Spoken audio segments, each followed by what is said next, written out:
नमस्कार, मैं हूं अमीश देवगन और आप इस समय देख रहे हैं देश का सबसे बड़ा डिबेट शो आर पार। लोकसभा चुनाव के नतीजों के बाद विपक्ष भयानक डिप्रेशन का शिकार हो गया है। देश के चारों कोनों में खलबली मची हुई है। यूपी में मायावती ने अखिलेश यादव से गठबंधन तोड़ दिया है और कांग्रेस पर तो जैसे दुखों का पहाड़ टूट पड़ा है।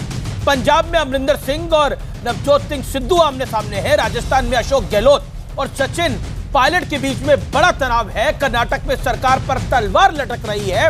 महाराष्ट्र में कांग्रेस के दिग्गज नेता पार्टी छोड़कर भाग रहे हैं और अब तो जम्मू कश्मीर में नेशनल कॉन्फ्रेंस जैसी पार्टी ने भी कांग्रेस के साथ विधानसभा चुनाव लड़ने से इंकार कर दिया है। पश्चिम बंगाल में ममता बनर्जी की बौखलाहट पूरा देश देख रहा है। सवाल यह है कि पूरब से लेकर पश्चिम तक और उत्तर से लेकर दक्षिण तक पूरा विपक्ष आईसीयू में पहुंच गया है इस मोदी सुनामी के चलते। इस मुद्दे पर होगी आज देश की सबसे दमदार डिबेट। आर पार नरेंद्र दामोदर दास मोदी की ऐसी मार, गठबंधन के खुले तार, पूरब से लेकर पश्चिम तक और उत्तर से लेकर दक्षिण तक विपक्ष आईसीयू में चला गया है। बुआ को अब बबुआ पसंद नहीं है। आज का आर पार इसी पर।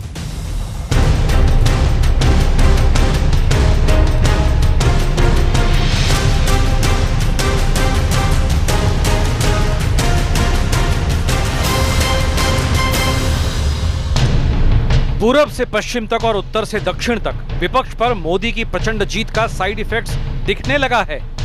कहीं पार्टियों के भीतर जंग छिड़ी है, कहीं गठबंधन के साथियों में संग्राम है और दुखों का सबसे बड़ा पहाड़ कांग्रेस पर टूटा है। महाराष्ट्र कांग्रेस के बड़े नेता और विधायक राधाकृष्ण विखे पाटिल ने इस्तीफा दे दिया है। कांग्रेस से निष्कासित विधायक अब्दुल सत्तार का दावा है कि 8 से 10 विधायक बीजेपी के संपर्क में हैं। तो हालात बनी है, उसके चलते आज मैंने मेरा विधानसभा सदस्य का इस्तीफा माननीय विधानसभा अध्यक्ष को मेरा सौंप दिया है। बीजेपी के कितने लोग हैं जो बीजेपी के 10 पे? राजस्थान में अशोक गहलोत और सचिन पायलट की खींचतान जारी है। गहलोत कह रहे हैं कि जोधपुर से उनके बेटे की हार की जिम्मेदारी सचिन पायलट को लेनी चाहिए। कर्नाटक में कांग्रेस और जेडीएस के बीच मतभेद खुलकर सामने हैं।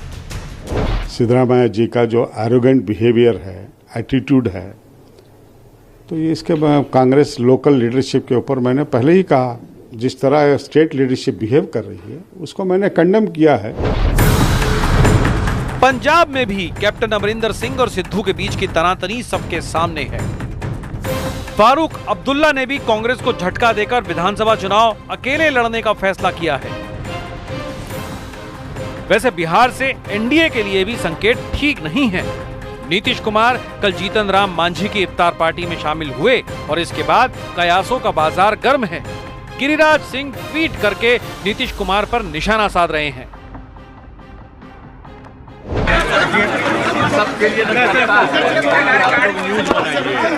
इन घटनाओं पर प्रतिक्रिया देते हैं वो तंग दिल वाले हिंदू हैं। हमारे मित्र गिरिराज सिंह जी उस सुर्खिया बटोरने वाले ग्रुप के अध्यक्ष हैं। तो महागठबंधन है पूरा, महागठबंधन मिल के विचार करेगा, क्या करेगा नहीं करेगा, ठीक है मैडम बोल रही। इन सब के बीच उत्तर प्रदेश में फिलहाल मायावती ने अखिलेश यादव का साथ छोड़ दिया है। सपा का बेस वोट खासकर यादव बहुल्य सीटों पर भी सपा के मजबूत उम्मीदवारों को भी हरा दिया है। श्रीमती डिम्पल यादव, बदायूं में श्री धर्मेंद्र यादव।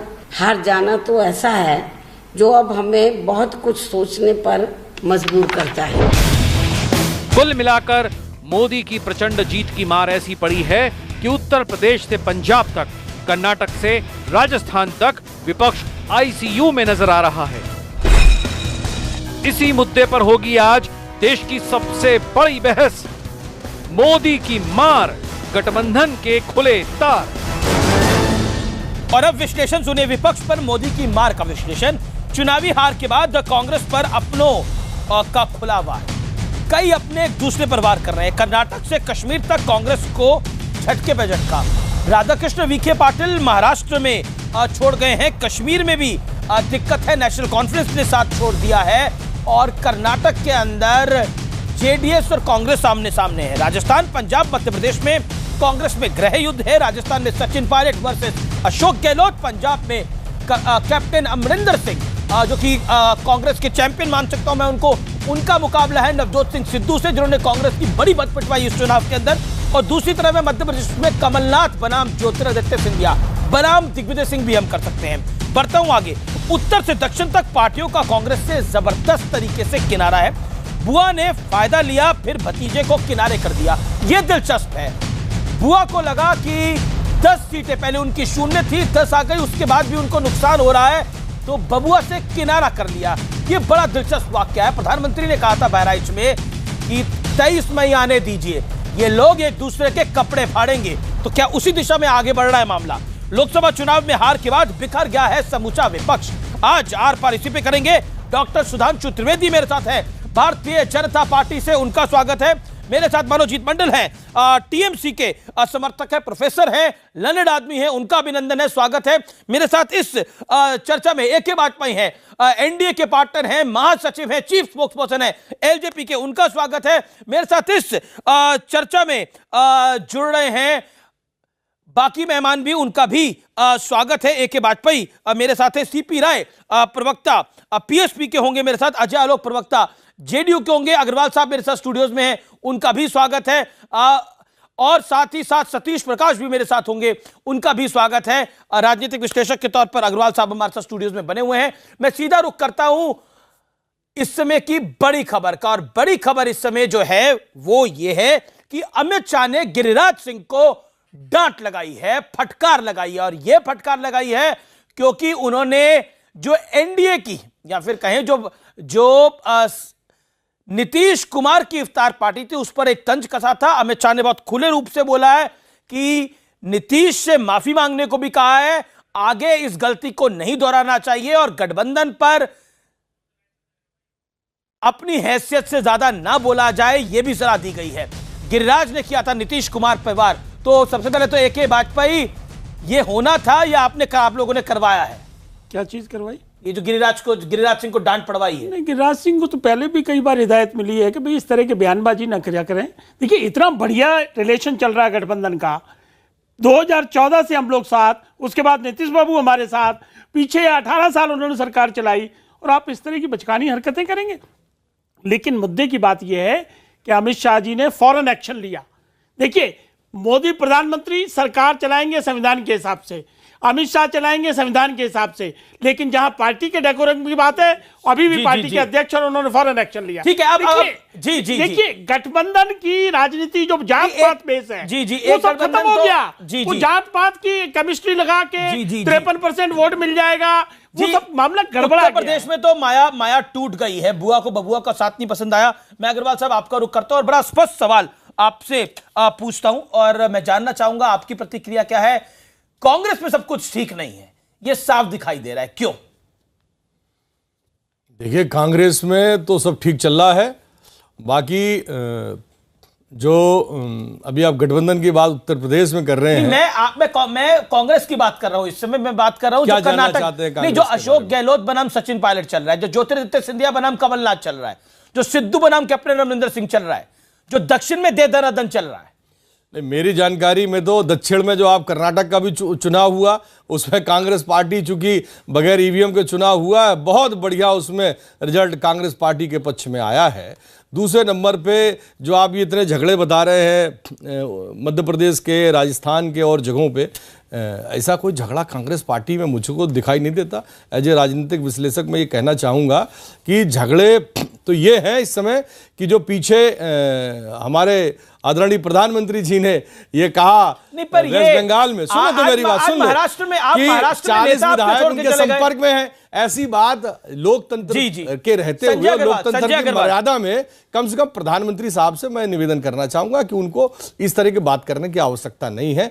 दूसरी बात जी कि आज हाँ, यह जरूर है कि मध्य प्रदेश हो चाहे राजस्थान में हो, यह खबरें हमको बहुत से प्रबुद्ध लोगों के द्वारा आती रहती हैं कि आज की तारीख में भारतीय जनता पार्टी की जो जोड़ तोड़ की नीति रही है, जो देश के अंदर भाजपा की जोड़ और तोड़ की नीति रही है कि सभी किसी भी प्रकार के लोग हो, चाहे अपराधी हो, चाहे कुछ भी हो, उनको तोड़ करके अपनी पार्टी में किसी तरीके से नंबर बढ़ाया जाए। समझेंगे चुनाव हो चुका है, मैं बात कर रहा हूं, नंबर मैं बात कर रहा हूं, मैं बात कर रहा हूं उससे डर रही है, कैप्टन के झगड़े की मैं बात कर रहा हूं, ज्योतिरादित्य सिंधिया और कमलनाथ के झगड़े की मैं बात कर रहा हूं, कुमारस्वामी और कांग्रेस के झगड़े की मैं बात कर रहा हूं, अखिलेश यादव और मायावती के झगड़े की। अखिलेश यादव और मायावती जी के बारे में जरूर मैं बताऊंगा आपको कि जब अखिलेश यादव जी उपचुनाव में जीते 4 सीटें, उस समय सभी पे आप नहीं बोलेंगे ना, बाकी लोगों को भी आने सुन तो लीजिए। उस समय अखिलेश यादव जी ने अपना एक बड़प्पन दिखाया। सुनिए मेरी बात, एक सेकंड, मैं आपके पास वापस आऊंगा, मैं शुरू करता हूं। पूरी तो कर लें दो बात। जी आप आपके पास वापस आऊंगा। सुधांशु त्रिवेदी वरिष्ठ नेता है, वो तो नेता, हम तो विश्लेषक है, हम तो एक बात रख रहे हैं, हम तो जनता की बात रख रहे हैं, मीडिया की बात रख रहे हैं, बात रख ली वहां पर जो उन्होंने बड़प्पन दिखाया। सुधांशु त्रिवेदी को कर रहा हूं, एक सेकंड, सुधांशु जी की बात जाने दीजिए सर, सुधांशु जी की बात मुझे जाने दीजिए, काफी देर हो गई आपको बोलते हुए। सुधांशु त्रिवेदी, ये जो नरेंद्र मोदी की मार पड़ी है, और सिर्फ उत्तर प्रदेश में ही नहीं, कर्नाटक में भी गठबंधन के तार खुल रहे हैं, गठबंधन के तार खुल चुके हैं जम्मू कश्मीर में भी, और महाराष्ट्र में कांग्रेस के कद्दावर नेता ने इस्तीफा दे दिया है। यह मार है या बीजेपी का वार है? सुधांशु, देखिए, हकीकत यह है कि ये तो कभी एक थे ही नहीं। ये कर्नाटक की जब सरकार बनी थी और ये महागठबंधन का जहाज जो बेंगलोर से टेक ऑफ किया था वो क्रैश हो गया बगैर कहीं लैंड किए हुए, और उस तथाकथित महागठबंधन की स्थिति ये हुई कि इस दिल के टुकड़े हजार हुए, कोई यहां गिरा कोई वहां गिरा। आप हकीकत देखिए, कुमारस्वामी जी का तो पहले का स्टेटमेंट है, जब उनकी आंखों में आंसू थे, उन्होंने शब्द बोला था कि मैं कांग्रेस का मुलाजू हूं, मतलब कन्नड़ भाषा में जिसका मतलब होता है कि मैं मजबूर हूं, उनसे आगे बेबस हूं। ये शब्द तो कुमारस्वामी के चुनाव से 2-3 महीने पहले के थे। बस वो बेबसी किसी तरह जज्ब किए हुए बैठे थे लोकसभा चुनाव तक। लोकसभा चुनाव समाप्त हुआ तो सब्र का बांध टूट गया। रही बात राजस्थान में, तो आप खुद सोचिए, राजस्थान और मध्य प्रदेश, क्या ये इवन छत्तीसगढ़, ये गंभीरता की बात नहीं है कि आपने 6 महीना पहले सरकार बनाई और 6 महीने बाद आपका सुपड़ा साफ। राजस्थान में 25 हार गए, मध्य प्रदेश में 29 में 28, और इवन छत्तीसगढ़, जहां मैं ईमानदारी से कहता हूं भाजपा को रौंद दिया था आपने राज्य विधानसभा चुनावों में, वहां स्थिति क्यों हो गई? ये सारी की सारी बातें केवल एक बात को दर्शा रही हैं कि नकारात्मक आधार के ऊपर एकता का चोला ओढ़कर, मोदी विरोध की नफरत की भावना को दिल में धरकर जो आया हुआ गठबंधन था।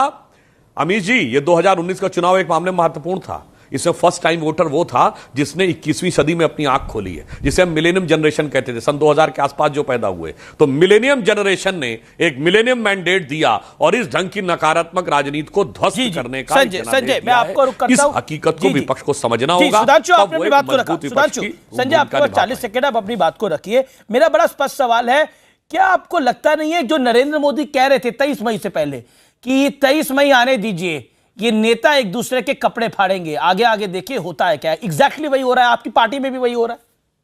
नहीं, मेरी तो कोई पार्टी नहीं, मैं कांग्रेस पार्टी की बात कर रहा हूं। आप तो राजनीतिक विश्लेषक हैं। जी, तो फिर आप ऐसा क्यों कह रहे हैं? मैं कह रहा हूं कांग्रेस पार्टी में भी यही हो रहा है। मेरा कहने का तात्पर्य ऐसा है। 40 सेकंड। जो मोदी जी कह रहे थे, हमारे प्राइम मिनिस्टर, वो इतना कॉन्फिडेंस है कोई आदमी कब कह सकता है, कैसे कह सकता है, जब उसको 100% सब जगह उसने चीजों पे टेक ओवर कर रखा हो। 3 राज्यों में इतनी भीषण हार और कांग्रेस की सरकार, और उसके बाद अब एक व्यक्ति पहले से बताता जा रहा है कि इतने नंबर मेरे आएंगे, इतने नंबर मेरे आएंगे, इतने नंबर वो आएंगे। या तो वो भगवान से सीधे एक बड़े ज्योतिषी वाला नंबर लेके आया तो बता सकता है, और वरना उसका कोई ऐसा सिस्टम सेट था कि उसको पता था। अच्छा, ये बताइए, ये लॉटरी का सट्टा, शेयर ब्रोकिंग का वो थोड़ी ना कि शेयर आप चला रहे हैं। पंजाब में तो कांग्रेस जीती है ना, वहां सिद्धू और कैप्टन अमरिंदर सिंह लड़ क्यों रहे हैं?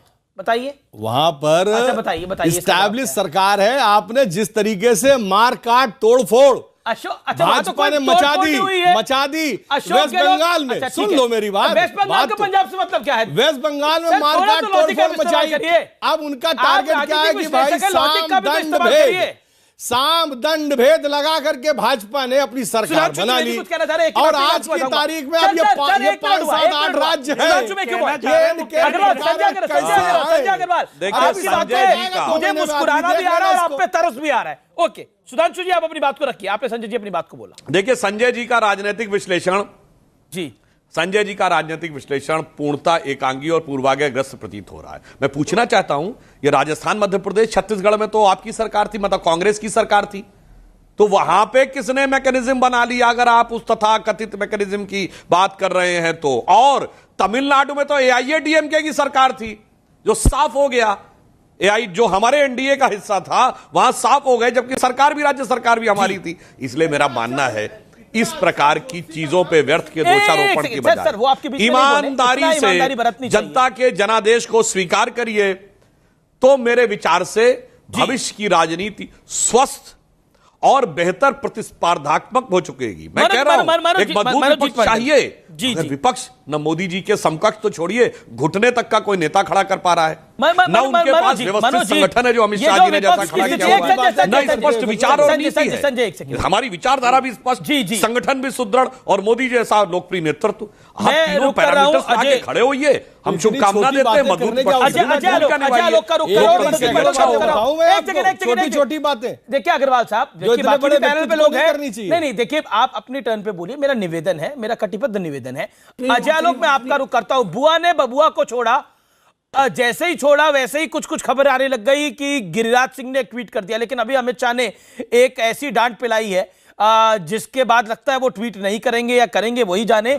लेकिन कुछ उम्मीद जग गई कि देखिए गठबंधन एक उत्तर प्रदेश में अगर छिन भिन हो रहा है तो बिहार में भी शायद हो सकता है। ऐसा कई नेताओं को, विपक्षी नेताओं को लगना शुरू हो गया।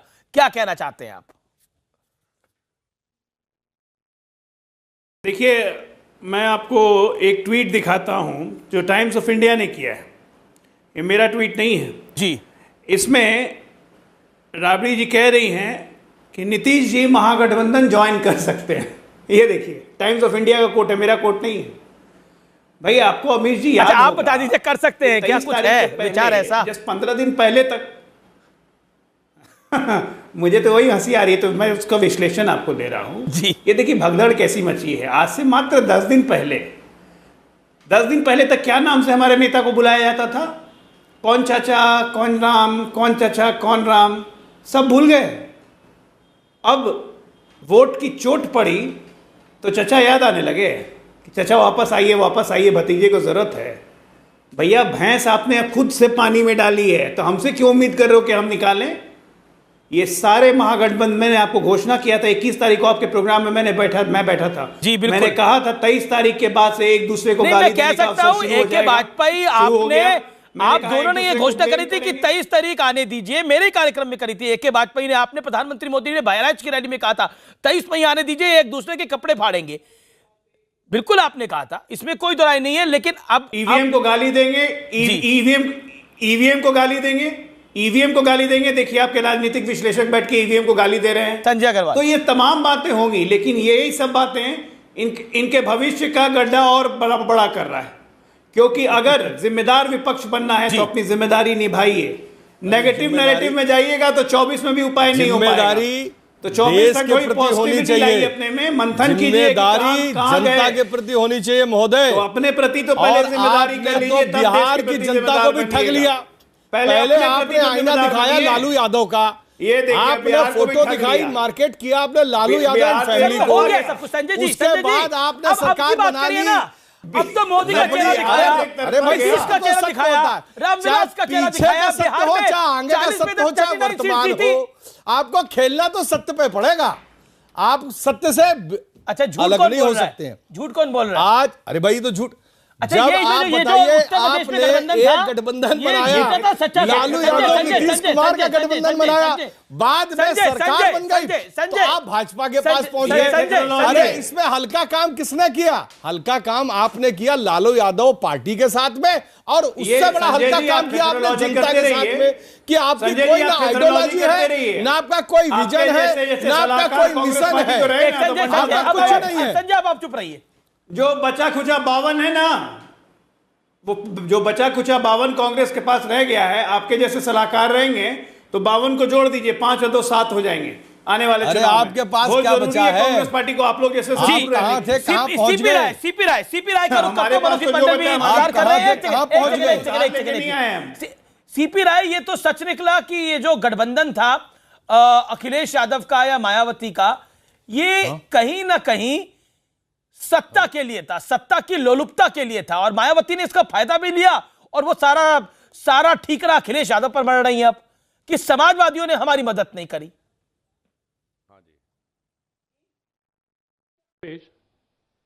जो भी गठबंधन बढ़ते हैं और जो भी पार्टियां बनती हैं, वो आप केवल एक के बारे में कहें कि सत्ता लोलुपता के लिए था, यह गलत है। सारी ही पार्टियां सत्ता प्राप्त करने के लिए ही बनती हैं। बिल्कुल सही कहा। लोकतंत्र में चुनाव ही इसीलिए होते हैं और पार्टियां चुनाव इसलिए लड़ती हैं कि सत्ता प्राप्त करें, और सत्ता में जो उनके अपने घोषणाएं हैं, जो उनके अपना चिंतन है, जो अपने अपने विचार हैं, जो वो करना चाहते हैं, वो उसको करके दिखाएं। सारी पार्टियां इसीलिए बनती हैं, लोकतंत्र का यही आधार है। निश्चित तौर पर ये पार्टियां भी अगर उन्होंने गठबंधन किया था तो सत्ता पाने के लिए या सत्ता में भागीदार बनने और जीतने के लिए ही किया था। लेकिन हम लोगों ने शुरू में ही कह दिया था कि मायावती पर भरोसा नहीं किया जा सकता। इसके पहले भी तमाम लोगों को वो धोखा दे चुकी हैं, और हमने कहा था कि चुनाव खत्म होने के तुरंत बाद अखिलेश यादव जी पर यह तरह तरह के आरोप लगाएंगी। जैसे पहले एक बार उन्होंने कहा था कि मुसलमानों ने हमारा साथ नहीं दिया, इस बार ये कह सकती हैं यादव ने हमारा साथ नहीं दिया और ये अखिलेश यादव को छोड़ देंगी। और हमारी बात अक्षरशः सिद्ध हुई। 23 तारीख के बाद अभी 10-12 दिन में नहीं बीते कि मायावती जी ने वही किया। प्रधानमंत्री ने भी कहा था कि ये सब एक दूसरे के कपड़े फाड़ेंगे। यहां तो कांग्रेस के नेता कांग्रेस अपने नेताओं के कपड़े फाड़ रहे हैं, दूसरी तरफ गठबंधन जिनका था वो अपने नेताओं के फाड़ रहे हैं। दिक्कत ये है ना सर। अमेश मोदी जी ने क्या कहा, वो चुनावी भाषण होते हैं जी, चुनाव में तमाम तरह के लोग तमाम भाषण होते हैं, उसको पकड़ करके बैठ जाना और उसको ब्रह्म वाक्य मान लेना कि वो ब्रह्मा विष्णु महेश ने कुछ बोल दिया है और उसको सारा हिंदुस्तान सारी दुनिया मान ले, उस पर हम चर्चा नहीं करना चाहते। सुधांशु त्रिवेदी कुछ कहना चाहते हैं। सुधांशु त्रिवेदी मोदी जी ने भी कुछ कहा था, जी सुधांशु त्रिवेदी। नहीं बिल्कुल सर, हम तो किसी की बात को ब्रह्म वाक्य नहीं मान रहे। बिहार में भी कहीं नीतीश की भाषा बदलने लगी है। जी जी जी, क्या कह रहे हैं आप? देखिए, मैं कहना चाहूंगा राय साहब से, एक तो जब उन्होंने ये कहा कि चुनाव में जो कुछ बोला गया उसे ब्रह्म वाक्य मान लेना ठीक नहीं है, सही नहीं है, ये बिल्कुल सत्य है। इससे इन राजनीतिक दलों का चरित्र उजागर हो जाता है कि चुनाव के समय कुछ और कहना और बाद में पलटकर कुछ और कह देना। मगर मैं विनम्रता से पूछना चाहता हूं, अरे अदालत में जो हलफनामा दे के लिखा वो तो सत्य है। ये विचित्र गठबंधन था इन दो दलों का, जिन्होंने एक दूसरे के खिलाफ, जिन नेताओं ने जान से मारने के मुकदमे दर्ज कराए। अमीश जी, आज 4 जून है, 4 जून 1995, 24 साल पहले स्टेट गेस्ट हाउस कांड हुआ था इसी के दिन। और तब मायावती जी का रिकॉर्डेड बयान है कोट अनकोट में कि समाजवादी पार्टी के गुंडे मेरी जान लेना चाहते थे, और यही कोर्ट में लिया हुआ था। भाई दोनों ने कहा गले मिल गए, अरे कम से कम जान से मारने के मुकदमे वापस कर लेते। तो मुकदमा अदालत में चल रहा है, अदालत की तहरीर में लिखा है कि मुझे जान से मारना चाहते हैं, और मंच पे आकर आप गले मिलेंगे। तो उत्तर प्रदेश की राजनीतिक दृष्टि से जागरूक जनता इतनी मूर्ख नहीं है कि वो चेहरे पर चढ़े हुए मुखौटे को समझ ना पाए, या हाथी के खाने के दांत और दिखाने के दांत और। यानी वो गठबंधन जो था, वो हर गठबंधन सत्ता के लिए होता है, लेकिन वो गठबंधन प्योरली जिसे कहते हैं बिना सिद्धांत के, बिना सिर पैर के था, बस हो जाए जैसे तैसे। मोदी को निपटा दे, उसकी बात खुद निपट लेंगे। अब मोदी नहीं निपटे तो खुद में निपट रहे हैं। सच बात तो ये है। सीपी राय 40 सेकंड। जो बात आपने कही, ये जो बात आपने कही वो हमने भी कही थी कि क्या हमने भी पूछा था अखिलेश जी से कि क्या मायावती जी ने मुकदमा वापस ले लिया है। जो आपने कहा वो तो हम चुनाव के पहले कह चुके हैं, कोई आप नई बात नहीं कह रहे हैं। लेकिन अगर आप ऐसी बात करेंगे तो हमको सवाल पूछना पड़ेगा कि जो कश्मीर में गठबंधन हुआ था उसके पीछे कौन सा सिद्धांत था। एक जो आतंकवादियों को इस देश का सबसे बड़ा रक्षक बताते हैं और दूसरे जो उनके खिलाफ लड़ने का दावा करते हैं, उनमें गठबंधन करके कश्मीर में जो गठबंधन हुआ वो कौन सा गठबंधन था। ये गठबंधनों का दौर है, इसमें गठबंधन होते हैं। गठबंधनों का दौर तो एक बहुआयामी देश है, जी जी जी देशों में बटा हुआ देश है। अजय लोग कुछ कह रहे थे क्योंकि गठबंधन की बात कर रहे हैं, वो भी कुछ कह रहे थे। एक ही बात पहले ये गठबंधनों का दौर है, गठबंधनों का दौर है, ये बात मानना पड़ेगा, ये बात सही है। लेकिन गठबंधन का जो आधार है, जाति पात की केमिस्ट्री बिठाने के लिए या अर्थमेटिक बिठाने के लिए वो चलने वाला नहीं है। वो दो इस बार के इलेक्शन में ये बड़ा प्रूव हो गया है। ये 12% मैं तो कह रहा हूं सिर्फ गठबंधन नहीं है तो कांग्रेस के अंदर दरार है। आज भी तो मायावती ने क्या कहा, अमरिंदर कांग्रेस, सिद्धू कांग्रेस, अशोक गहलोत कांग्रेस, आज मायावती ने फिर वही प्रेस कॉन्फ्रेंस में बात कही कि मैं सारे गिले शिकवे भुला बैठी थी, लेकिन दर्द अंदर है, मुकदमा वापस नहीं हुआ है। नहीं, पर ये कांग्रेस वर्सेस कांग्रेस क्यों है? तो अब आप क्या बात करेंगे? कांग्रेस तो हर जगह डिमोलिश हो रही है, भाग रहे हैं लोग। नोता महाराष्ट्र में कितने भाग रहे हैं, कर्नाटक में भी बिल्कुल टूट के करार पे है, पंजाब में क्या चल रहा है वो भी आप लोग देख रहे हैं। कर्नाटक में रोशन बेग और रामालिंगा रेड्डी, तुम चले, मैं कहना चाहता हूं ये संजय अग्रवाल, आप अब राजनीतिक विश्लेषक है, आप कांग्रेस सिंपथाइजर भी है, यानी गांधीवादी विचारधारा के बड़े सिंपथाइजर माने जाते हैं। मैं ये जो हो रहा है कर्नाटक के अंदर जो हो रहा है, क्या कहेंगे आप? ये जो मध्य प्रदेश में तस्वीर दिख रही है, क्या कहेंगे आप इसके अंदर? इसके अंदर गठबंधन का तो कोई काम नहीं है, इसमें तो मोदी का कोई काम नहीं है। जो पंजाब में हो रहा है कैप्टन वर्सेस सिद्धू, उसका क्या कहेंगे आप? जी, मैं मिस्टर देवगन, मैं ये देख रहा हूं कि कर्नाटक में कितनी बेहतरीन जीत हो रही है जब ईवीएम के बगैर चुनाव हो रहा है। ईवीएम के बगैर कहां चुनाव हुआ, ये बताइए आप पहले। आपने पहले भी कहा कि ईवीएम के बगैर हुआ सर। आप अब निकाय चुनावों को लोकसभा के चुनावों से कैसे हुआ? अच्छा ये बताइए ना, इस सवाल का जवाब क्या है? कैसे हुआ? ये जो कर्नाटक में हो रहा है, ये जो मध्य प्रदेश में हो रहा है, अरे बुआ बबुआ लड़ रहे हैं, बुआ बबुआ लड़ रहे हैं। मध्य प्रदेश में आप लड़वाना चाहते हैं तो अपना नियति बता दो। वहां कोई लड़ाई नहीं है पार्टी गठबंधन में, वहां पर तो सिर्फ कैप्टन अमरिंदर सिंह को मैं बोल रहा हूं बयान देने के लिए, वो खुद एक दूसरे के खिलाफ बयान दे रहे हैं कि अमीश देवगन ने बोला। भाई सुनो तो, फिर आप कह रहे हैं कि आप लड़वाना चाह रहे हैं। एक व्यक्ति एस्टैब्लिश गवर्नमेंट है, मोदी की मार है या आपका आपस का मार है? पंजाब की एस्टैब्लिश गवर्नमेंट है, वहां के मुख्यमंत्री बढ़िया से चला रहे हैं उसको, ठीक है। एक कोई व्यक्ति अगर उसमें आपस में झगड़ा कर रहा है वो, अरे व्यक्ति नहीं भाई, आपका मिनिस्टर है, व्यक्ति थोड़ी है वो। अरे मिनिस्टर है तो उसको क्या कहते हैं, कांग्रेस पार्टी तय करेगी किसके साथ क्या करना है, मैं थोड़ी तय करूंगा। लेकिन मैं ये कहना चाह रहा हूँ कि जिस तरीके से पार्टी को तय करना चाहिए, कांग्रेस पार्टी नहीं कर पा रही है, जिस तरीके से नहीं कर पाएगी तो पिटाई खूब होगी। देश के अंदर तोड़फोड़ की राजनीति कौन करता है? अच्छा ठीक, तोड़फोड़ की राजनीति, अब तोड़फोड़ की राजनीति कोई नहीं। अगर अग्रवाल साहब, मनोजीत मंडल, ममता बनर्जी भी इसीलिए बौखलाई हुई है क्योंकि नरेंद्र मोदी और अमित शाह या फिर बीजेपी सीधे तौर पर बंगाल की तरफ अब कूच कर रहे हैं, इसीलिए छकपकाहट और घबराहट है जय श्री राम को लेकर भी और तमाम मुद्दों को लेकर। आप देखिए एक गठबंधन का उत्तर प्रदेश में क्या हाल हुआ। देखिए कुछ करने का मतलब यूपी में जो हो रहा है, बंगाल में हो रहा है, ये आपको कौन कहा है? ये कुछ करने का मतलब ये नहीं होता है कि दूसरों पार्टी के लोगों को आप भगा के ले जाओ, डरा के, धमका के और पैसा दे के, या ये क्या गणतंत्र होता है? अरे उन लोगों को आप भगा के ले जाना होता है तो उन लोगों को पहले कहो ना रिजाइन करके चले जाओ। एमएलए है, कोई कॉरपोरेटर है, काउंसिलर है, उनको कहो। ये पूरा टीएमसी लोगों हैं यहाँ पर, इलेक्टेड हुआ है टीएमसी के टिकट पर, और अब भगा के लेके जा रहा हो, ये कैसा? ये वापस भी आएगा। वो जो सब गए थे ना एमएलए मनिरुल इस्लाम, वो कचरा था टीएमसी में, और फिर आप आज तो उनको रिजाइन करना पड़ेगा बीजेपी से। मेरे साथ ये क्या हो रहा है? मेरे साथ बीएसपी समर्थक सतीश प्रकाश में उनका रुक करूंगा, लेकिन मैंने सुधांशु 30 सेकंड में जवाब, जो बात दादा ने बोली, मनोजीत मंडल ने बोली कि आप ताकत का इस्तेमाल कर रहे हैं, ये ताकत से हड़कंप मचा रहे हैं क्या आप, पैसे की ताकत से? देखिए, पश्चिम बंगाल में ताकत का इस्तेमाल किसने किया, यह पूरे देश ने देखा। मैं ईमानदारी से कहता हूं, अनेक राज्यों में हमने चुनाव लड़ा जहां विपक्ष की सरकारें थी, पंजाब, राजस्थान, मध्य प्रदेश, छत्तीसगढ़, तेलंगाना, आंध्र, तमिलनाडु, केरल, कहीं पर ऐसी हिंसा क्यों नहीं हुई जैसी पश्चिम बंगाल में हुई?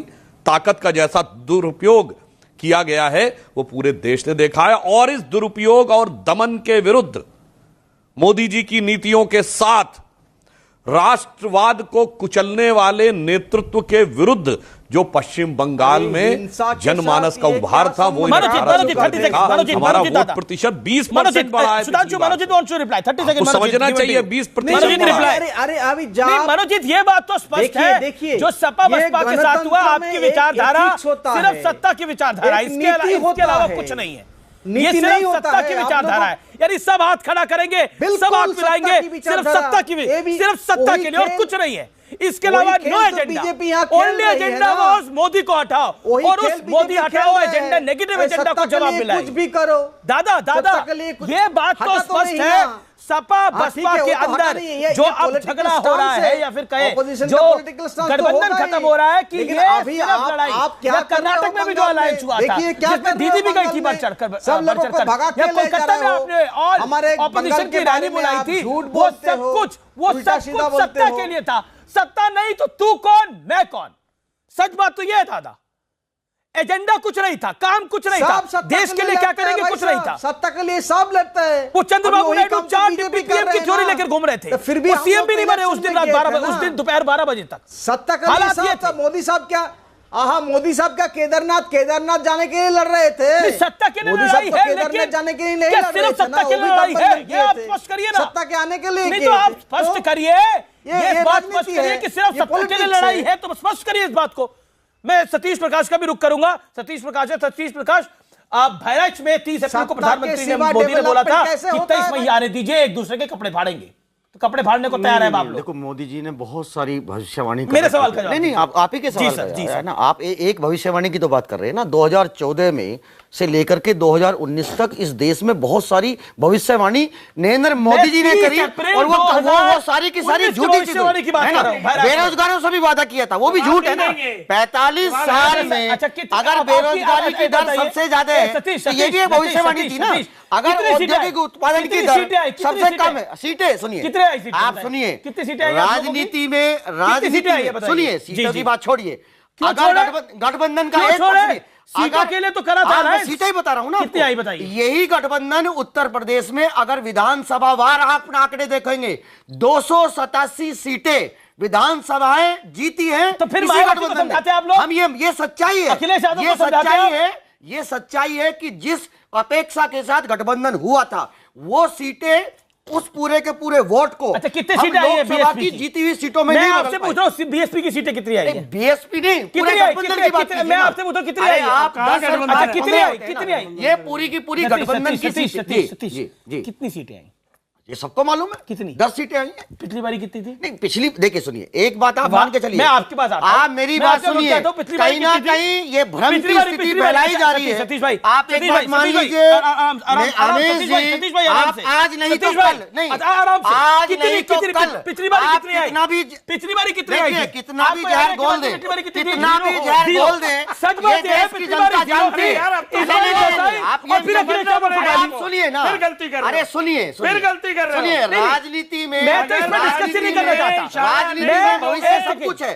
मैं उत्तर प्रदेश को डिस्कस ही नहीं करना चाहता, मैं ब्रॉडर बात करना चाहता हूं। यानी आप लोगों का अलायंस जी, चाहे उत्तर प्रदेश हो चाहे कर्नाटक हो, चाहे वो सारे विपक्ष के नेता कलकत्ता में हाथ खड़े करके बैठे हो, कोलकाता में वो याद है ना दृश्य आपको? कर्नाटक में नहीं, कर्नाटक में भी था, कलकत्ता में भी विपक्ष के नेता थे, शायद आप भूल गए क्योंकि काफी चीजें हुई ना। एक सेकंड सर, आपको काफी मैं सीधा आपसे ये सवाल पूछता हूं, यानी कुल मिलाकर आपका एक एजेंडा था मोदी हटाओ। नहीं, पब्लिक ने बोला मोदी को लाओ, इन सबको हटाओ। नहीं, देखिए हमने मोदी हटाने की बात नहीं करी, क्या बात कर रहे हैं? सवाल की बात, सुबह से शाम हम इस देश के राजनीतिक व्यवस्था के हिस्सा हैं, इस देश की जनता के सवाल हम उठाएंगे, हम बेरोजगारी की बात करेंगे, हम काले धन की बात करेंगे, हम विकास की बात करेंगे, अलगाववाद पे तो बात करो थोड़ी सी, अलगाववादियों का। सर मेरी डिबेट ऐसी नहीं है, बीच में नहीं बोलिए बढ़िया। इससे देश का राष्ट्रवाद का नुकसान। अमित देखिए, क से कलकत्ता हुआ पूरे देश ने देखा, क से कर्नाटका हुआ वो भी पूरे देश ने देखा, और क से कट भी हो गया। जो ये अपोजिशन जनता से कट हुआ ये भी जनता ने देखा। ये कट इसलिए हुआ क्योंकि इनकी करनी ऐसी थी। देखिए गठबंधन की बात समझिए, एक तरफ एक ऐसा गठबंधन था जहां पे नेता स्पष्ट था, नीति स्पष्ट थी, नियत स्पष्ट थी। एक ऐसी सरकार थी जिसमें 5 साल एक भी भ्रष्टाचार का आरोप नहीं लगा, एक भी मंत्री पे सवाल नहीं उठे। दूसरी तरफ ऐसे लोगों का जमघट था जिन पे या तो टीए या डीए या आय से अधिक संपत्ति या भ्रष्टाचार, कोलगेट, 2G, 3G, 4G, जितने जी हैं सब लगे हुए थे। तो नेताओं को चुनने में बड़ी आसानी हो गई है। मेरी डिबेट में ऐसा होता नहीं है। परिवारवाद और करप्शन को खुले तौर पर रिजेक्ट किया गया और इसीलिए कट हुआ इनका। जी मुझे आज भी याद है वो कर्नाटका का सीन जब 22 कलकत्ता 22 दिख रहे थे गठबंधन आलोक जी, आपने तो गठबंधन कितना बढ़िया धर्म निभाया कि आपके नीतीश जी ने जिस बीजेपी के साथ मिलकर के आपने बिहार में इलेक्शन लड़ा, आपने कैसे मंत्रिमंडल विस्तार किया ये तो आप बताएंगे ना। आपका गठबंधन पाक गठबंधन है। अगर कोई दूसरे लोग अगर उपचुनाव की बात करते हैं तो वो गठबंधन नहीं है। बिल्कुल बताइए ना, यही बीजेपी अगर महाराष्ट्र में अगर शिवसेना के साथ मिलकर के गठबंधन चलाती है तो यही बीजेपी निकाय के चुनाव इंडिपेंडेंट लड़ती है। ये राइट है भाई। अजय को जवाब, Ajay 30 second, then Sudhanshu Trivedi and AK Vajpayee. Okay, quickly Ajay 30 second. Ajay देखिए, सबसे बड़ी बात एक बात सुनिए, जनता दल यू और नीतीश कुमार के लिए सत्ता जरूरी नहीं है, समता जरूरी है। और एनडीए में पूरी की पूरी समता है आज की तारीख में। सांकेत बीजेपी पूर्ण रूप से अपने बहुमत पर है, 303। ये बीजेपी का निर्णय था कि वो अपने सहयोगी दलों को सांकेतिक हिस्सेदारी देना चाहती थी। हम सांकेतिक हिस्सेदारी के लिए तैयार नहीं थे। एक दल की तरह ये हमारा विशेषाधिकार है, इसीलिए हमने सरकार में हम शामिल नहीं हुए। और हमारे नेता ने बड़ी स्पष्टता से ये बात कही, एक प्रैग्मेटिक डिसीजन को रेस्पेक्ट करना सीखिए। उसके ये मायने मत निकालिए कि कहीं खटपट है इसलिए शामिल नहीं हो रहे। खटपट है तो हम तो बिहार में सरकार चला रहे हैं भाई साहब। आज भारतीय जनता पार्टी विड्रॉ कर ले, समर्थन सरकार गिर जाएगी अगर आप ऐसे देखिएगा तो। लेकिन क्या ऐसा यहां हुआ है? एक सुर में हम बैठ के सरकार चला रहे हैं, क्योंकि हमारे लिए सत्ता का मतलब मेवा नहीं है, सत्ता का मतलब जनता की सेवा। एनडीए की सरकार अगर केंद्र में है तो बिहार दुगनी रफ्तार से तरक्की करेगा, ये हमारा मानना है। और इसीलिए नरेंद्र मोदी को प्रधानमंत्री बनाना चाहते हैं। आप लोगों के लिए भी सेवा, आपके लिए भी वो बीजेपी से मिलकर के सत्ता चला रहे हैं। भाई एक सवाल मैं हृदय से पूछना चाहता हूं आपसे, मतलब 0 सीटें थी, 10 हो गई, फिर भी आप कह रहे मेवा नहीं मिला, मतलब और मुझे तो ये समझ में नहीं आ रहा, मुझे तो ये समझ में नहीं आ रहा कि आपका आप लोग क्या चाहते थे? गलत इंटरप्रिटेशन है। क्या इंटरप्रिटेशन? ये गलत इंटरप्रिटेशन है। गठबंधन में सपा भी है और बसपा भी है और आरएलडी है ना। अगर अपेक्षा के अनुरूप अगर हमने सिर्फ इतनी बात कही है कि देखिए गठबंधन में जो भी राजनीतिक दल हैं, अगर कुछ ना कुछ गलतियां हुई हैं, उन गलतियों के ऊपर चर्चा होने में क्या दिक्कत है? सतीश भाई, अगर हमसे गलती हुई है गुस्सा मत तो करिए, उसके बारे में भी चर्चा करेंगे। सतीश भाई इतना गुस्सा मत करिए। जो 30 अप्रैल को बहराइच में प्रधानमंत्री ने बोला था उसके बाद आप बड़ा गुस्सा हो गए थे, ऐसा कैसे कह सकते हैं, हम कोई कपड़े फाड़ने वाले नहीं है। लेकिन ये हो तो वही रहा है ना। चलिए मैं बताता हूँ, मैं आपको एम्बैरेस नहीं करूंगा ये सवाल पूछकर। आप हमारे मित्र हैं, आप आते रहते हैं, मैं आपको एम्बैरेस नहीं करूंगा ये सवाल पूछ के। अरे 77 में आप बता दीजिए मनोजीत मंडल, आप जो माहौल तैयार कर रहे हैं। अजय लोग ने बड़ी बात बोली, एक सेकंड, मैं उत्तर प्रदेश में मेरा फोकस नहीं है, रुकिए अभी आप। मनोजीत मंडल, मनोजीत मंडल लोकतंत्र जिंदा है या नहीं है? आप बताइए ना सर। जी माहौल तैयार कर रहे हैं, इस देश के सामने एक भयानक माहौल तैयार कर रहा है। 1977 में ऐसे ही हालात पैदा हुए, ऐसे ही विपक्ष के अंदर खंडित मोरारजी देसाई, आपको मालूम है कौन कौन नेता थे? सब नेता ईमानदार और जिनके ऊपर कहीं कोई करप्शन के छींटा तक नहीं था। देखिए बात नहीं सतीश जी, आप समझिए, देखिए समझने का वक्त। इस वक्त आपकी जो गठबंधन बना था, अपॉर्चुनिस्टिक गठबंधन, जात पात के अर्थमेटिक बेस पे, वो सब पूरी तरीके से डिमोलिश हो गया। और अगर यही रवैया अभी भी रखोगे कि खाली नेगेटिव एजेंडा चलाओगे, खाली मोदी को क्रिटिसाइज करोगे, तो 2024 में भी इनको कोई नहीं पूछेगा। ये आप इसको रियलाइज करिए। मायावती ने ठीक किया, मायावती ने साफ कह दिया जो बात हम पहले कहते थे कि यादव अगर 45 साल में सबसे बड़ी लोग सवाल ये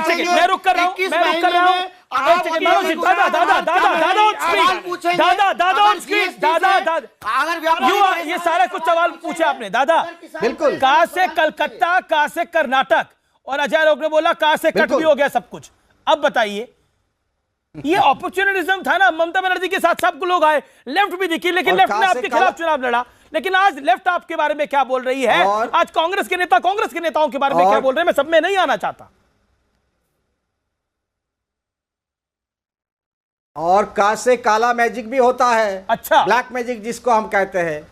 और कहाँ पर ब्लैक मैजिक हुआ ये हम नहीं कहेंगे, कहाँ पर हुआ हम नहीं कहेंगे, लेकिन ये भी है। अच्छा, कहाँ हुआ बता दीजिए, कहाँ से काला मैजिक इधर उधर हो जाता है, हम नहीं कहेंगे कहाँ पर हो रहा है, नहीं कहेंगे, ये सबको पता है। देखिए भाई साहब, ये बंगाल में जो हो रहा है, मैं अभी बोल रहा हूँ, अगर आप ये लोकतंत्र में विश्वास रखते हो तो इलेक्शन के लिए लड़ो, लोगों को क्यों भगाते हो डरा के, और खाली हमारा बंगाल को कंगाल कहते हो। लोग ब्लैक मैजिक में कुछ कहना चाह रहे हैं, सुधांशु त्रिवेदी भी ब्लैक मैजिक में कुछ कहना चाह रहे हैं। अभी टीएमसी के समर्थक जो थे मनोजीत मंडल, वो कह रहे हैं काला जादू क्या है, मैं उसके बारे में बात नहीं करूंगा, ब्लैक मैजिक।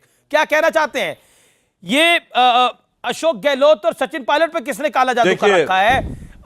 जो कांग्रेस पार्टी में नेताओं की लड़ाई है उसमें क्या काला जादू है? ये ईवीएम का काला जादू है। देखिए, मैं कहना चाहूंगा भ्रष्टाचार,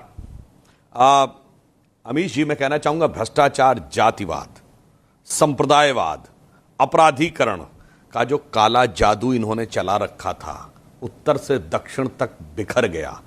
अभी मायावती जी ने बोला ना कि धर्मेंद्र यादव और डिंपल यादव का हारना अपने आप में बहुत बड़ा संकेत है। अरे उत्तर प्रदेश से जुड़े हर प्रांत में देख लीजिए, तो उधर दोनों चौधरी हार गए, तो हरियाणा में दोनों हुड्डा हार गए, तो राजस्थान में गहलोत जी के बेटे हार गए, तो मध्य प्रदेश में सिंधिया जी हार गए, तो बिहार में लालू यादव जी का पूरा परिवार हार गया, दक्षिण में चाहे केसीआर की बेटी हारी हो या चंद्रबाबू नायडू का बेटा या कुमार स्वामी का बेटा। एक संकेत साफ है, अब इस देश का वोटर पर ये काला जादू क्या है? ये ईवीएम के काले जादू की बात कर रहे थे, नेता का न किसी परिवार का। अब मैं बता रहा हूं, देखिए वो पूरा काला जादू का तिलस्म टूट गया, मगर कभी कभी कहते हैं कि दिल है कि मानता नहीं, वो हकीकत को स्वीकार करने को तैयार ही नहीं है। तो उसके लिए मैं कविवर जयशंकर प्रसाद, जो हिंदी के बहुत बड़े कवि हैं, उनकी आंसू रचना की एक पंक्ति कहना चाहूंगा कि ये सब माया था, छल था, मगर ये स्वीकार करने को तैयार हैं नहीं है। छलना थी तब भी मेरा, उसमें विश्वास घना था। छलना थी तब भी मेरा, उसमें विश्वास घना था। उस माया की छाया में कुछ सच्चा स्वयं बना था। सब माया थी, सब छल था, मगर इतना गहरा विश्वास था कि उसको स्वयं सच मारकर बैठे हुए थे। वही हश्र, वही मना स्थिति आज विपक्ष की दिखाई पड़ रही है। देखिए मनोजीत, अजय आलोक ने बोला का से कलकत्ता, का से कर्नाटक और का से कट। मैं बड़ा स्पष्ट रूप से सवाल पूछता हूं। देखिए, सब लोग हाथ मिलाकर खड़े हुए, लेकिन खड़े किस लिए हुए? एजेंडा एक था, मोदी हटाओ, लेकिन अब मोदी नहीं हटा तो खुद को निपटाओ। एग्जैक्टली यही देखने को मिल रहा है। बिल्कुल। पीएल पुनिया कह रहे हैं कि ममता दीदी ऐसी ही है, वो गुंडागर्दी करवाती है वहां पर। पीएल पुनिया ने बयान दिया, कांग्रेस के नेता ने। देखिए उनके, हम तो नहीं सुना, हम बात नहीं करेंगे। सत्ता होता है सरकार, सरकार क्या होता है? ये माध्यम होता है जनता की सेवा के लिए। तो सत्ता के लिए तो सत्ता नहीं तो जनता का सेवा कैसे होगा? सिर्फ सत्ता नहीं, बहुत अच्छा मोदी हटाओ एजेंडा, नेगेटिव एजेंडा। और छाल माया को इस तरह से, छाल माया को अब देखिए ना, सुधांशु जी ने कितना अच्छा कविता कही ना, छाल माया बल भी है, और छाल माया बल की ताकत में आप कैसे जो वर्चुअलिटी है ना, वर्चुअल वर्ल्ड को कैसे रियल बना दिया। छाल बल माया से ही तो होता है, वर्चुअल को रियल देखता है। कब से प्लेटो फिलोसोफर कह गए थे ना, सुधांशु जी को मालूम है। प्लेटो कहते थे कि ये दुनिया पूरा एक छल है, असली दुनिया तो आइडियाज में है। हम अभी वो आइडियाज में वापस जाएंगे। असली दुनिया आइडियाज है, आइडियल वर्ल्ड। दिस दुनिया ये वर्ल्ड दुनिया में तो इसी में रहना पड़ेगा, देश तो इसी में रहना पड़ेगा। You can go to the ideal world, but you have to live in this world. That is also a point. Okay. Sudhanshu Trivedi, ये हारने के बाद काफी गहन चिंतन भी चल रहा है विपक्ष के अंदर। अच्छा लग रहा है जानकर। They want to move to ideal world. ये जो स्कैम्स हुए थे, ये आइडियल वर्ल्ड की निशानी थी। जो कोर्ट स्कैम हुआ था, जो CWG हुआ था, आइडियल वर्ल्ड था। नहीं, मैं ये कहना चाहूंगा, नहीं, देखिए ये छल क्या था और माया क्या थी, आइडियल वर्ल्ड क्या था। आप जिनको जोड़ रहे थे, अगर केसीआर और ममता जी साथ में आ रही थी तो क्या तेलंगाना बंगाल में कोई वोट में अंतर आने वाला था? यदि ममता जी शरद पवार के साथ आ रही थी तो क्या महाराष्ट्र या बंगाल में कोई वोट में अंतर आने वाला था? यदि वो देवगौड़ा जी के साथ थी तो कर्नाटक और बंगाल में वोट में अंतर आने वाला था? यही तो छल था जिसमें कुछ होना ही नहीं था, और उसमें आप बहुत कुछ होने का ख्वाब सजोए बैठे थे। वही माया थी, वही छल था, जो अभी भी आप उसको स्वीकार करने को तैयार। केसीआर साहब ने तो जीता है। मनोजीत, 30 सेकंड आपके हैं, मनोजीत बोलिए। केसीआर साहब ने जीता, ममता दी ने भी जीता। केसीआर साहब ने जीता, ममता दी ने भी जीता। अभी तक 43% लोगों का आशीर्वाद ममता दी के साथ है भाई साहब, ये मत भूलिए। सीपी 43% का आशीर्वाद जनता ममता दी के साथ अभी है। 38 पर हम भी पहुंच गए हैं। जीता ही है, बिल्कुल जीता है जी। सुधांशु 20 सेकंड आपको दिए, फिर सीपी राय के पास स्लोली आप आए ना, जब आगे हो जाएगा 10 साल बाद। मैं वही तो कह रहा हूं जनाब, केसीआर अपने दम पे जीते हैं और ममता जी जितना दम लगाकर भी केवल उतनी सीट बचा पाई हैं। साहब आप 43 पे हैं, हम भी 38 पे पहुंचे हैं।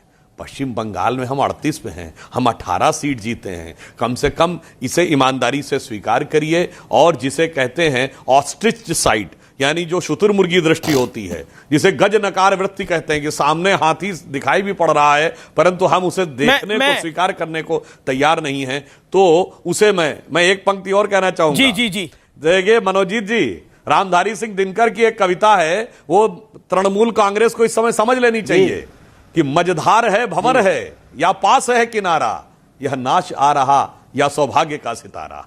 अभी भी आप हकीकत समझ जाएं तो बेहतर भविष्य हो सकता है, नहीं तो इस कविता की पंक्ति में दूसरी वाक्य भी लिखी है, वो अभी हश्र हो सकता है। जी जी सीपी राय। कभी कभी तो समुद्र, ओ सुधांशु जी जी समुद्र में इतना जोर हवा कभी कभी चलते हैं ना, वो सितारा गिर जाती है, डूब जाती है। या बे ऑफ बंगाल है, बे ऑफ बंगाल में कभी जी लेकिन इस समय किसी को बे ऑफ बंगाल जाने की जरूरत नहीं। सीपी राय, ये जो कर्नाटक से लेकर कलकत्ता तक हाथ उठा के सब खड़े थे, ये जो उत्तर प्रदेश तक सब हाथ उठा के खड़े थे, क्या आपको लगता है ये नेगेटिव एजेंडे की वजह से मार पड़ी है? और यही असर है कि हम आज की डेट के अंदर सिर्फ गठबंधन में दरार नहीं देख रहे, कांग्रेस में भी दरार देख रहे हैं।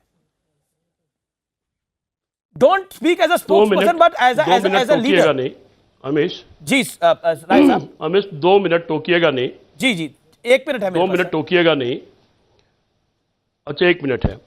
मैं ये समझ रहा था कि एक हमारा फौज का विमान गायब हो गया, उसमें 13 बहुत महत्वपूर्ण अधिकारी गायब हो गए हैं। अभी थोड़े दिन पहले तक फौज बड़ी महत्वपूर्ण चीज थी, उसके नाम पर चुनाव लड़ा गया। मुझे लगता था शायद आज किसी टीवी एजेंडा पर, किसी टीवी की बहस में यह मुद्दा आएगा कि हमारे 13 महत्वपूर्ण हमारे फौजी गायब हो गए, कहाँ गए, उसके बारे में कोई चिंता दिखाई पड़ेगी। 2016 में भी एक TN 32 गायब हुआ था, उसमें संभवतः 23 या 32 हमारे बहुत महत्वपूर्ण अधिकारी गायब हुए थे, आज तक नहीं मिले। मैं सोचता था शायद दोनों को मिला के कोई बहस चलेगी, लेकिन चुनाव खत्म और फौज का एजेंडा खत्म।